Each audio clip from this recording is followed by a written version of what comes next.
Hello, welcome to Unit 4.2, the cosine law. So, if you take a look at this example that we have here, we know the angle to be 25 degrees, but we don't know the side opposite it. We know this side to be 8, but we don't know the angle opposite it. We know this side to be 14, but we don't know that angle opposite it, which means we don't have a golden ratio, which means the sine law is not going to work here. So the sine law works when you have the golden ratio. You have to know an angle and a side opposite it. So we're going to, we need a different strategy here. So now we're going to come up with the cosine law. So I just like to develop the cosine law for you. You don't need to be able to reproduce this, but I'm going to show you how it actually works. So what we're going to do is I'm going to drop a perpendicular down here, just like we did with the sine law, and we're going to call that H. Now we're going to approach this a little bit differently. Now we're going to let this be X, and that means that since this whole side is called B and this little bit is X, that leaves B minus X for that part. So just from here to here. Okay, now we're going to use a little bit of the Pythagorean theorem. So in the triangle on the right, so this one here, the Pythagorean theorem tells us that h squared plus x squared has to equal c squared. And in the triangle on, that was the triangle on the left, and now the triangle on the right, I think I had my left and my right wrong.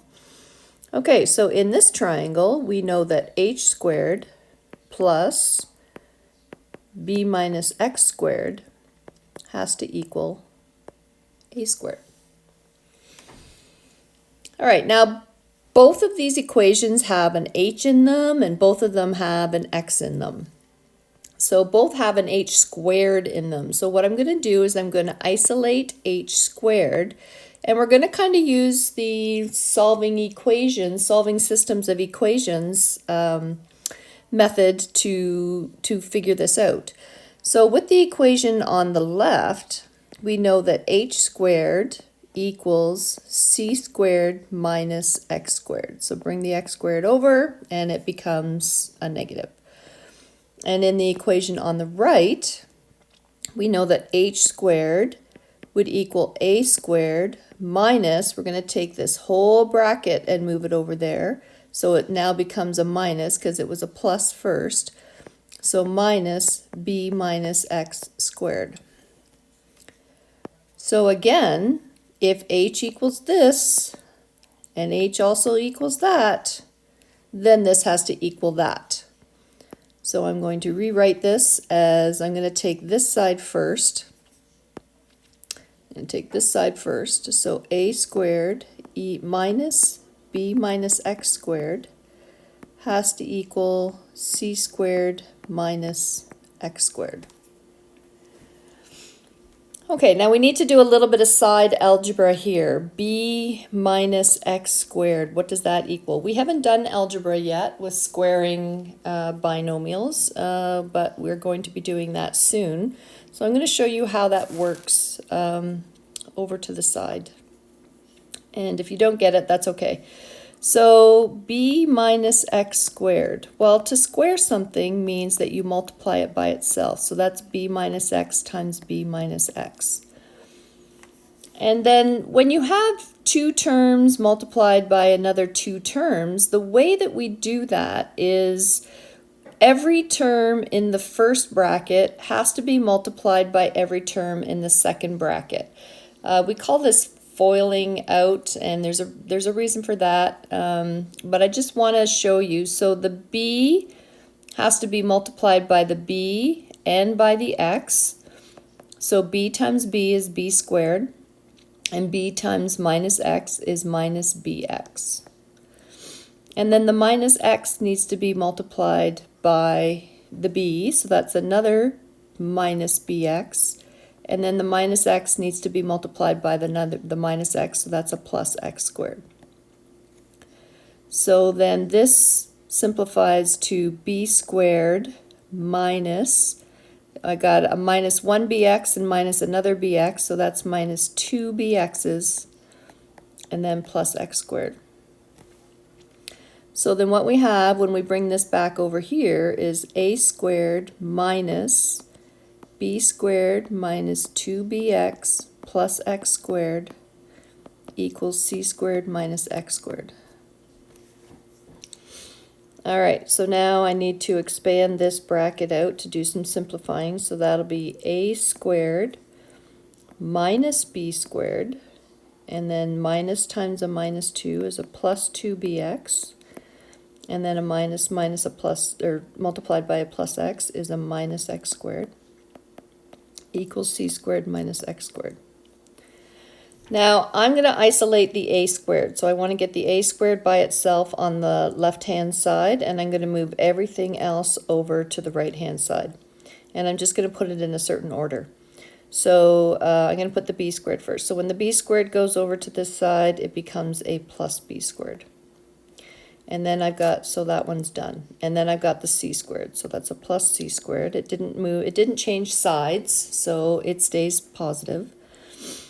And then we've got a plus 2, this plus 2bx, when it goes over here, it becomes a minus 2bx. And then this minus x squared, when it goes over here, it becomes a plus x squared. And then a minus x squared still left on the end. Okay, so we've got a plus x squared and a minus x squared, so those two are gone. So this becomes a squared equals b squared plus c squared minus 2bx. Now what I want to do is I want to replace the x with something, because if you were given a triangle, you wouldn't be given a piece of a side, you'd be given the length of the whole side. So if we go back up to this triangle, and again we take a look at the red right angled triangle, and since it's a right angled triangle, we could use sine, cos, or tan on it. And because this is called the cosine law, I'm going to use the cosine. So A is going to be the reference angle, and the cosine of A equals adjacent over hypotenuse, which is x over c. Multiply both sides by c, and we get that x equals c times the cosine of A. So bringing this down here, we get a final answer of a squared equals b squared plus c squared minus 2b c cos of A. See, I took that x out and I put the c cos of A in. And this is one version of the cosine law. Now when I go on to the next page, we see all of the versions of the cosine law. So the cosine law, you would need to know, let's see what's in the equation. If I'm looking for side A, I would need to know side B, side C, and there's side B and side C again, and I would need to know angle A.